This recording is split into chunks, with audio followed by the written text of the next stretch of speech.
mala nuari shana murach ka kwi kwar magwa ngu madalat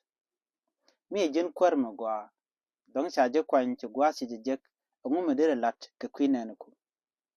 te ka tang wanda de lat te goy te go ano kan tin de lat kan tine kenyam ta danan sheng na ka je bija kon gwit manak botka ke nagrawka mutale ka dul gorka tale ka dul wal mutale ka chare te go ano kar to kan yal bika gwit mutale let te je ka ngwane rewich be gwit ba kana diala ti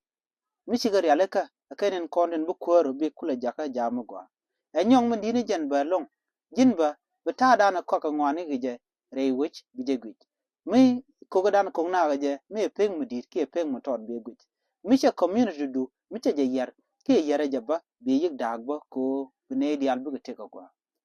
anyok kare lanitin konon tupka be yi ngajen wo agwada dien tabanga ke agwada dien lor ke gade shopka de ke jer wonamo ke togdol gorka motu gor kalat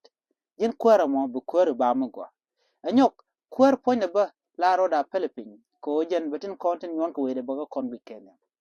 a chen jaja lar mi je chen cha kwena je blo de be palpin be goro no en weakness dan cha jogo je ti de longa lani be jer yaleka be yi goro no mo be je yik yaleka gwa ko jen dan cha ngai ke jenu e weakness ke je en kwar mi shima dan ki min je ga dan gwe ke je mi che jer yaleka kwar mo shi kwar mo gwa kwar mi je ke kujimo yene de yalen kon tila kwar di yene me di yene kan kene di alan kon biya kwar ko ngut gwadun ba